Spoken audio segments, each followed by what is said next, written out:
ખેડૂતના ખેતરમાં વીજળીના થાંભલાને લઈને ચાલી રહેલા આંદોલનનો આજે પાર્ટ 3 ની શરૂઆત કરવામાં આવી અને આ પાર્ટ 3 ની શરૂઆત હજારોની સંખ્યામાં ખેડૂતો ભેગા થયા અને મોરબી કલેક્ટરને આવેદનપત્ર આપ્યું।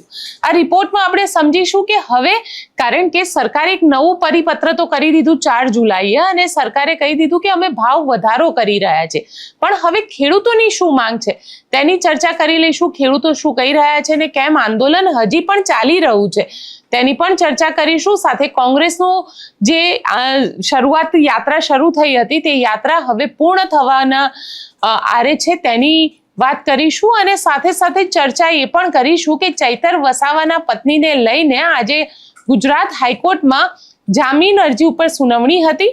શું થયું તેની અંદર કોર્ટની અંદર કેસ ચાલ્યો ન ચાલ્યો અને હવે ક્યારે સુનાવણી થશે અને સાથે જ આમ આદમી પાર્ટી હવે ચૈતર વસાવા માટે લડી લેવાના મૂડમાં છે, તો આ બધા જ વિષયની ચર્ચા કરીશું। નમસ્કાર, હું છું ગોપી ગાંગર અને આપ જોઈ રહ્યા છો નિર્ભય ન્યૂઝ।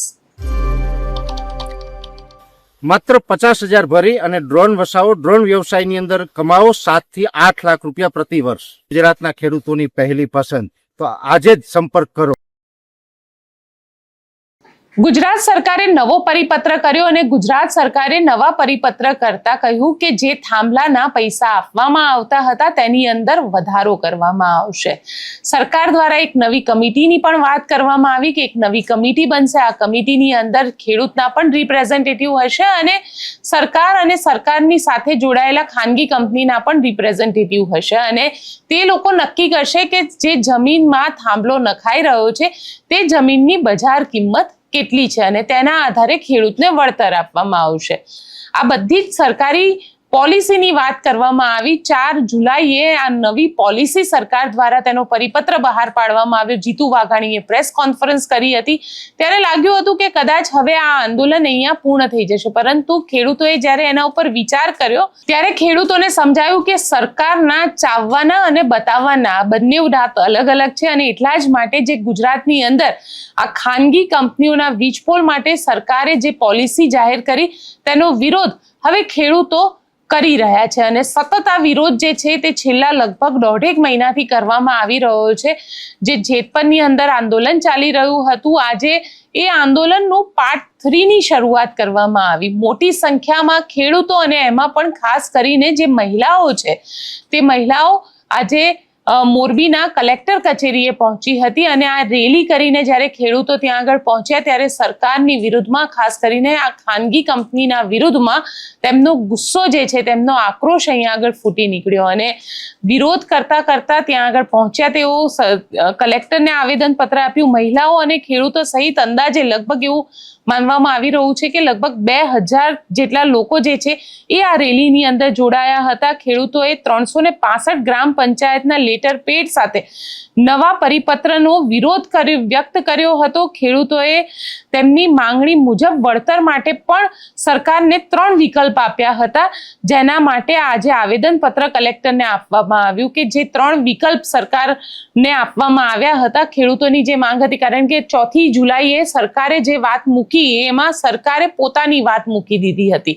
પણ હવે ખેડૂતોએ પોતાની માંગણી જે છે તેને સરકારની સામે મૂકી છે અને સરકાર સામે કહેવામાં આવ્યું છે કે તેઓ આ માંગ જે છે તે માંગ પ્રમાણે આગળ કાર્યવાહી કરે। બાકી ખેડૂતોનું આ આંદોલન જે છે તેનું પાર્ટ 3 હવે શરૂ થઈ ચૂક્યો છે અને જે માંગ સરકાર સામે વિકલ્પ મૂકવામાં આવ્યો, ખેડૂતો દ્વારા જે વિકલ્પ મૂકવામાં આવ્યો છે તેની અંદર કહેવામાં આવ્યું છે કે જે ટાવર બેઝ કોરિડોર બનાવવામાં આવશે તેમાં વળતરમાં સુધારો કરવામાં આવે। જે ટાવર બેઝ વળતર જેની વાત કરવામાં આવે છે તેની અંદર વર્તમાનમાં 200% જેટલી જગ્યાએ 400% વળતર આપવામાં આવે છે અને કોરિડોરની જો વાત કરવામાં આવે તો ગ્રામીણ વિસ્તાર, નગરપાલિકા અને મહાનગરપાલિકા આ ત્રણેય માટે એક સમાન રીતે 260% વળતર નક્કી કરવામાં આવે। સાથે જ જમીન સંપાદનનો જે કાયદો છે 2013નો, આ જમીન સંપાદનના કાયદા મુજબ જે જમીનની અંદર બજારના ભાવના 4 ગણા વળતર માટે ચૂકવવામાં આવે અને થાંભલા અને તાર માટેનું જ વળતર જે છે તે ચૂકવવામાં આવે, એટલે 2013ના જમીન સંપાદનના કાયદા પ્રમાણે કરવામાં આવે. સાથે જ કહેવામાં આવ્યું છે કે જે લાયસન્સ રૂલ્સ જે છે 2006ના આધારે વીજ કંપની અને ખેડૂત બંને પરસ્પર સમજૂતી કરીને જમીનનું ભાડું નક્કી કરે. એટલે ખેડૂતોની અહીંયા આગળ માંગ છે કે જમીનનું એમને ભાડું પણ મળવું જોઈએ, કારણ કે જે જમીન ખેડૂતો આપી રહ્યા છે, ખેડૂતોની સતત એવી આર્ગ્યુમેન્ટ છે કે જે જમીન અમે આપી રહ્યા છે એ જમીનમાં તે થાંભલો જે છે આજીવન રહેવાનો છે, અને જ્યારે આજીવન કોઈ વસ્તુ રહેવાની હોય ત્યારે એક વખતનું વળતર તો ચોક્કસથી જોઈએ જ, પરંતુ તેની સાથે તેનું ભાડું પણ તેમને જોઈએ. આ પ્રકારની વાત ખેડૂતો દ્વારા કરવામાં આવી છે અને ખેડૂતોનું એવું સ્પષ્ટ રીતે માનવું છે કે જ્યારે પણ આ જમીન તેઓ વહેંચવા જતા હોય છે ત્યારે આ જમીનના ભાવ તેમને બજાર ભાવ પ્રમાણે નથી મળતા હોતા, કારણ કે તેની અંદર થાંભલો નાખવામાં આવે છે. અને જો આ થાંભલાની અંદર માની લઈએ કે શોર્ટ સર્કિટ કે કંઈ પણ થયું, વાવાઝોડું આવ્યું કે અન્ય કંઈ પણ કશુંક થયું, વરસાદના કારણે શોર્ટ સર્કિટ થઈ, તો તેનું નુકસાન જે છે તે ખેડૂતને અથવા તો ખેડૂતના પરિવારને ભોગવવું પડતું હોય છે. તો તેમાં પણ વળતર જે છે તે પહેલેથી જ નક્કી કરી દેવામાં આવે. એટલે આ પ્રકારની માંગ જે છે તે ખેડૂતો દ્વારા કરવામાં આવી છે. મોટી સંખ્યામાં આ ખેડૂતો આજે કલેક્ટર કચેરીએ પહોંચ્યા હતા. ત્યાં કલેક્ટર કચેરીએ પહોંચીને ખેડૂતો દ્વારા શું કહેવામાં આવ્યું છે તે સાંભળી લઈએ.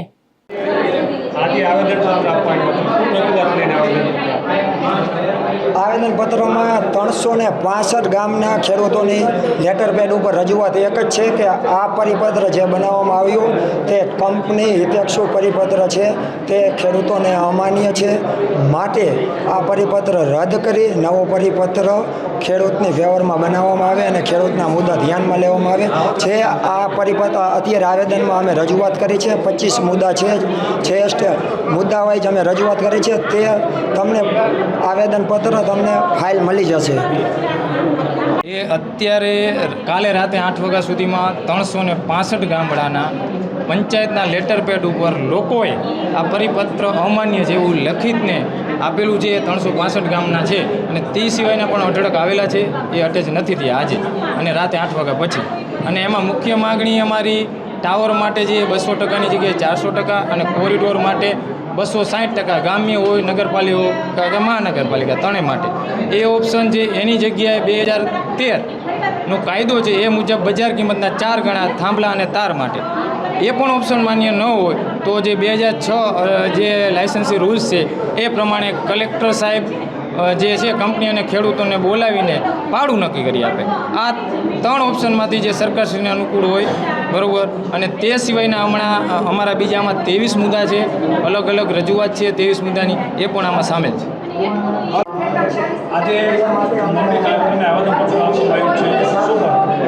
જે આ ખેડૂતને જે સરકારે લોલીપોપ સ્વરૂપે જે પરિપત્ર જાહેર કર્યો છે એ કોઈ પણ રીતે ખેડૂતના હિતમાં છે નહીં.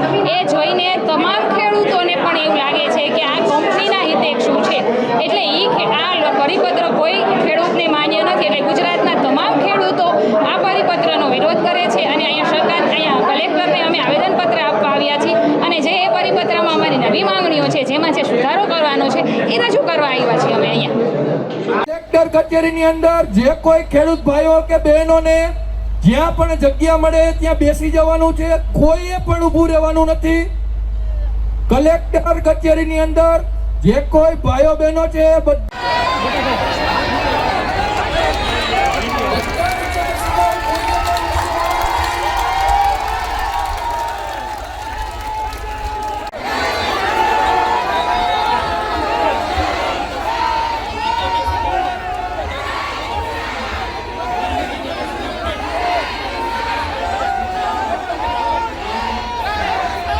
ઉલ્લેખનીય છે કે ખેડૂતના ખેતરની અંદર થાંભલા નાખવાની શરૂઆત જે છે તે સુરેન્દ્રનગરના કોણ ગામથી થઈ હતી.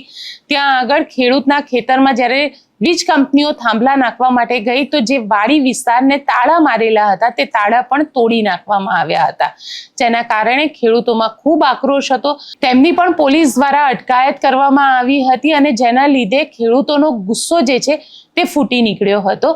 ત્યારબાદ ખેડૂતો દ્વારા નક્કી કરવામાં આવ્યું. પાલ આંબલિયા અને તેમની સાથે લાલજી દેસાઈ આ લોકોએ ખેડૂતોની આગેવાની લીધી અને તે લોકો સુરેન્દ્રનગર કે ગુજરાતના અલગ અલગ વિસ્તારથી અમદાવાદના નાથલ ચોકડીએ ભેગા થયા. ત્યારથી તેઓ ગાંધીનગર જવાના હતા, પરંતુ એ તેમની આ યાત્રા જે છે તે ગાંધીનગર પહોંચી ન શકી.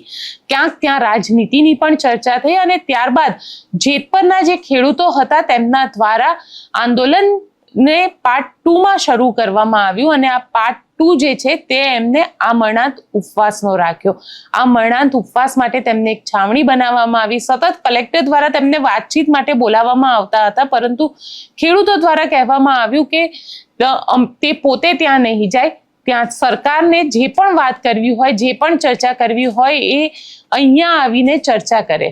ત્યારબાદ આ આંદોલન જે છે, જે ઉપવાસ છે, લગભગ 19 દિવસ સુધી ચાલ્યા અને અંતે સરકાર દ્વારા 4 જુલાઈએ નવું પરિપત્ર બહાર પાડવામાં આવ્યું અને સરકાર દ્વારા જે પરિપત્ર બહાર પાડવામાં આવ્યું તેને પણ ખેડૂતો દ્વારા મંજૂર ન કરવામાં આવ્યું. ખેડૂતોની સ્પષ્ટ માંગ છે અને ખેડૂતો અહીંયા આગળ સ્પષ્ટ રીતે એવું કહી રહ્યા છે કે જે પણ કરવામાં આવે 2013ની જે જમીન સંપાદનનો કાયદો છે તે પ્રમાણે તેમને વળતર ચૂકવવામાં આવે અને સાથે સાથે જે થાંભલા નાખવામાં આવે છે તો તેના માટેનું ભાડું જે છે તે પણ ચૂકવવામાં આવે.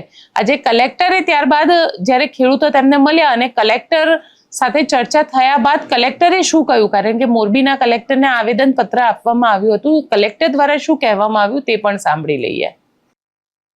અને ગ્રામ્ય વિસ્તાર માટે 30%ની જોગવાઈ કરવામાં આવેલી છે અને ખૂબ જ વિસ્તૃત પરિપત્ર આ બાબતે જાહેર કરવામાં આવ્યું છે.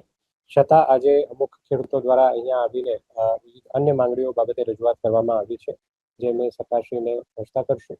પણ સાથે સાથ આપના વતી મને તમામ ખેડૂતોને પણ મારી વિનંતી છે કે જે સરકારશ્રીનો પરિપત્ર છે એ ખૂબ જ સારું અને ખેડૂતોના હિતમાં છે.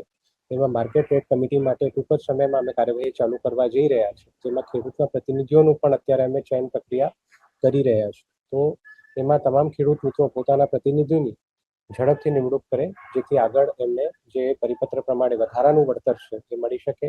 જે લાઇનમાં વળતરની ચૂકવણી મહદઅંશે થયેલી છે અને બાકી છે હજુ કામ, એમાં પણ વધારાનું વળતર ટૂંક જ સમયમાં ચૂકવવામાં આવશે. જેથી તમામ ખેડૂતોને પણ મારું આગ્રહ અને વિનંતી છે કે આપ લોકો આવો અને માર્કેટ રેટ કમિટીનો ભાગ બનો, જેથી આપણે વધારાનું વળતરની ચૂકવણી થઈ શકે. જે મેં આપને કહ્યું કે માર્કેટ રેટ કમિટીની રચના કરવામાં આવેલી છે, જેમાં 3 લોકો છે. જેમાં સરકારશ્રી અર્થાત અમારું જે વેલ્યુઅર છે એ રહેશે, જે ટ્રાન્સમિશન કંપની છે એમના એક વેલ્યુઅર રહેશે અને જે ખેડૂત મિત્રો છે એમના તરફથી જે પ્રતિનિધિ છે એ જે પણ વેલ્યુઅરની નિમણૂક કરે એ 3 લોકો હશે. 3 દ્વારા ભાવ ગામમાં જઈને ખરેખર જે ભાવ છે ડીએલવીસીની જેમ નહીં, પરંતુ જે એકચ્યુઅલ ભાવ છે એની ચકાસણી કરવામાં આવશે અને એ 3 જ્યારે એમઆરસીમાં રજૂ થશે તો સરકારશ્રીના જીઆર પ્રમાણે પછી એમાંથી યોગ્ય ભાવ નક્કી કરીને આગળની કાર્યવાહી કરવામાં આવશે. એમાં સરકારશ્રીના જીઆર પ્રમાણે 3 વેલ્યુઅર જે છે એ આવશ્યક છે અને 3 વેલ્યુઅરના ભાવ બંધ કરવામાં આવ્યા બાદ આગળની કાર્યવાહી પરિપત્ર પ્રમાણે કરવામાં આવશે. એમાં કાર્યવાહી તો આગળ કરવામાં આવશે જ અને જે સરકારશ્રીના વેલ્યુઅર છે, જે કંપનીના વેલ્યુઅર છે અને ખેડૂતોનું પણ અમને પૂરો વિશ્વાસ છે કે સાથે રહીને વેલ્યુઅરની નિમણૂક એમના દ્વારા પણ કરવામાં આવશે.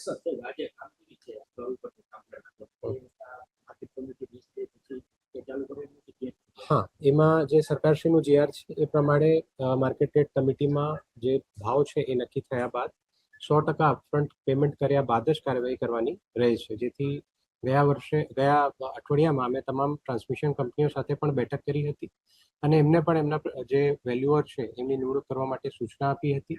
એમની વેલ્યુઅરની નિમણૂક થાય, સરકારશ્રીના વેલ્યુઅરની નિમણૂક થાય અને ખેડૂતોના વેલ્યુઅરની નિમણૂક થાય, ભાવ નક્કી થાય, 100% પેમેન્ટ ખેડૂતોને ક્રેડિટ થાય, એના પછી જ કામગીરી કરવાની રહેશે. એ સૂચના બહુ સ્પષ્ટપણે અમે જે તમામ ટ્રાન્સમિશન કંપનીઓ છે એમને પણ આપી છે. સર, આજે સમિતિની નિમણૂક થવાની છે, એમાં ખેડૂતોની વાત જોઈએ છે કે કમિટીમાં એક ખેડૂતના પ્રતિનિધિ છે, એક સરકારના હશે, એક કંપનીના હશે. એના ઉપરાંત કલેક્ટર બીજા બે પ્રતિનિધિ ધારકો મૂકી શકે છે. તો એમાં એક વાંધો તે ઉઠાવ્યો છે કે કંપનીનો પ્રતિનિધિ શા માટે ઉભા છે. બીજું કે જો કલેક્ટર પણ 2 પ્રતિનિધિ મૂક્યા અને સરકાર અને કંપની ના હોય તો બહુમતી તો એ કંપનીમાં ખેડૂત સિવાયના વર્ગની થશે. તો એટલે અમારો મુદ્દો સાચો હોય તો પણ પાછું નહીં ફરે એવી એમની રજૂઆત છે. નહીં, આ કમિટીમાં જે નિર્ણય છે એ બહુમતીના આધારે થવાનો નથી. સરકારશ્રીએ ખૂબ જ વિસ્તૃત એમાં ગાઈડલાઈન આપેલી છે કે કેવી રીતે ભાવો લેવામાં આવશે, મંથ કવરમાં લેવામાં આવશે. એ ભાવોમાંથી 3 કવર પૈકી 2 કવરનું સિલેક્શન કરવામાં આવશે. એ 2 કવર જે સિલેક્ટ થશે એમાં પણ જે ભાવમાં અંતર છે એ જોવામાં આવશે. 20%થી વધુ ભાવમાં અંતર હોય તો કેવી રીતે કાર્યવાહી થશે, 20%થી ઓછું હોય કેવી રીતે થશે, એ તમામ વિગતો પરિપત્રમાં બહુ ડિટેલમાં આપવામાં આવેલી છે. જેનો અર્થ છે કે આમાં જે સમિતિની કોમ્પોઝિશન છે એનાથી બહુ ફેર પડવાનો નથી. જે 3 ભાવ સબમિટ કરવામાં આવશે એના આધારે કાર્યવાહી કરવામાં આવશે. સ્પષ્ટ છે કે ખેડૂતો હવે આંદોલન પાર્ટ 3ની શરૂઆત કરી ચૂક્યા છે. ખેડૂતો કોઈ પણ રીતે પોતાની વાત માનાવીને જ રહેશે આ વખતે, કારણ કે ખેડૂતોનું કહેવું છે કે જમીનની અંદર જે પણ, કારણ કે ખેતરથી જ તેમનું ઘર ચાલે છે અને ખેતરથી જ તેમના ઘરની અંદર રોજગાર છે. તો તેવામાં તેઓ પોતાનો આ જે રોજગાર છે, પોતાની જે ખેતી છે, જે પોતાને જમીન જે છે તે જમીનને કોઈ પણ રીતે કંપનીઓને આપવા નથી માંગતા અને એટલા જ માટે ખેડૂતો હવે પોતે પણ આંદોલન કરવાના મૂડમાં આવી ગયા છે. મહિલાઓ પણ ખૂબ ગુસ્સામાં છે, ખૂબ આક્રોશિત છે, કારણ કે આટલા દિવસથી આંદોલન ચાલી રહ્યું છે, પરંતુ સરકાર દ્વારા હજી સુધી કોઈ પણ પ્રકારની વાતચીત કરવાનો પ્રયત્ન નથી કરવામાં આવ્યો. કલેક્ટરને આવેદનપત્ર આપવા જાય છે, કલેક્ટર દ્વારા તેમની સાથે વાતચીત કરવામાં આવે છે, પરંતુ કૃષિ મંત્રી દ્વારા કોઈ પણ રીતની વાતચીત હજી સુધી આ ખેડૂતો સાથે નથી કરવામાં આવી. એટલે ખેડૂતોમાં પણ એક ગુસ્સો છે અને સ્વાભાવિક છે કે ખેડૂતો છેલ્લા આટલા દિવસથી આંદોલન કરી રહ્યા છે અને એ પણ એવામાં કે જ્યારે તેમની જમીન ઉપર આ થાંભલા આવવાના છે અને થાંભલાના કારણે તેમની જમીનના જે ભાવ બજારની અંદર અત્યારે જો જમીનનો ભાવ 50 લાખ રૂપિયા વીઘો હશે તો તે ભાવ સીધો 25 લાખ કે 30 લાખ રૂપિયા વીઘો થઈ જાય છે. એટલે ખેડૂતને તો આ હંમેશા માટેનું નુકસાન ભોગવવાનું છે. એટલે ખેડૂતો પણ આ વખતે કોઈ પણ રીતે કોમ્પ્રોમાઇઝ કરવાના મૂડમાં નથી. ખેડૂતો પણ લડી લેવાના મૂડમાં છે. જોઈએ સરકાર હવે આ આખા મામલે શું નિર્ણય કરે છે. સાથે જ ચર્ચા કરી લઈએ ચૈતર વસાવાની, કારણ કે ચૈતર વસાવાને જેલની અંદર ગયે લગભગ 1 મહિનાની આજુબાજુનો સમય વીતી ચૂક્યો છે. ચૈતર વસાવાના પત્ની જે છે શકુંતલા વસાવા અને તેમની સાથે અન્ય જે 9 લોકોની ધરપકડ કરવામાં આવી હતી, જેમાંથી એક મહિલા જેનું બાળક નાનું હતું, લગભગ 17 દિવસનું એ બાળક હતું જ્યારે તેને જેલમાં મોકલી દેવામાં આવ્યું હતું. તે વખતે તેની અરજી જે હતી, જામીન અરજી જે હતી તેને ફાઇલ કરવામાં આવી હતી અને તેને લગભગ 2 કે 3 દિવસમાં જ જામીન મળી ગયા હતા. પરંતુ શકુંતલા વસાવા અને તેમની સાથે જે અન્ય લોકો હતા, જે ખેડૂતો ત્યાં આગળ ખેતી કરી રહ્યા હતા, તે લોકો ઉપર પણ 7 વર્ષની સજા સંભળાવવામાં આવી છે અને તેમની જામીન અરજી ગુજરાત હાઈકોર્ટની અંદર ફાઇલ કરવામાં આવી હતી. આજે ગુજરાત હાઈકોર્ટની અંદર તેના ઉપર આર્ગ્યુમેન્ટ્સ થવાના હતા, ચર્ચા થવાની હતી, પરંતુ તે ચર્ચા ન થઈ શકી કોઈ કારણોસર. પણ હવે આવતીકાલે આખા મામલે સુનાવણી હાથ ધરવામાં આવશે અને એવું માનવામાં આવી રહ્યું છે કે આવતીકાલે શકુંતલા વસાવા અને અન્ય લોકો જે છે તેમના જામીનને લઈને આ સુનાવણી થશે અને તેમને કદાચ જામીન મળી પણ શકે. પરંતુ ચૈતર વસાવાની જે જામીન અરજી છે તે જામીન અરજી હજી સુધી કોર્ટની અંદર ફાઇલ કરવામાં નથી આવી.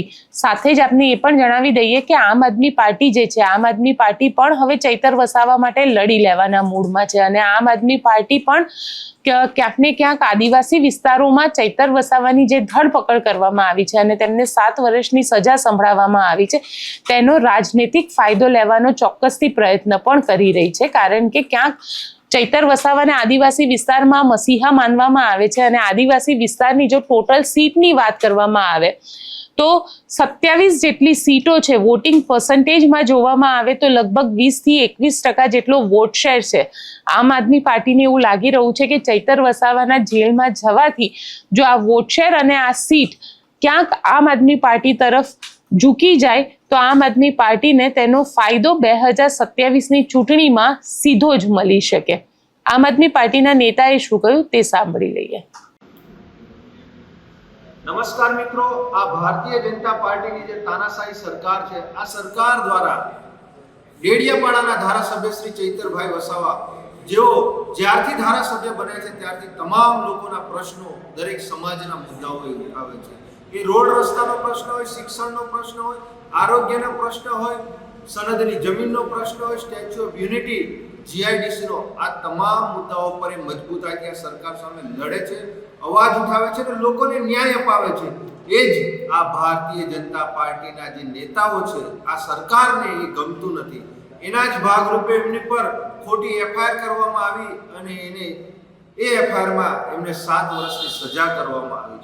એના જ ભાગરૂપે નર્મદા જિલ્લા અને આમ આદમી પાર્ટી દ્વારા તમામ નર્મદા જિલ્લાના તમામ ગામડાઓમાં ઘરે ઘરે જઈ અને ચૈતરભાઈના સમર્થનમાં આ એક કાર્યક્રમ રાખ્યો છે, જેમાં તમામ ગ્રામજનો દ્વારા અહીંયા આગળ સહયોગ કરવામાં આવશે અને એની સાથે સાથે એક પેમ્પલેટ પણ એ સૌ ગ્રામજનોને આપવામાં આવશે કે ચૈતરભાઈ જે કામગીરી કરી છે પ્રજાલક્ષી એ મુદ્દાઓ સાથે.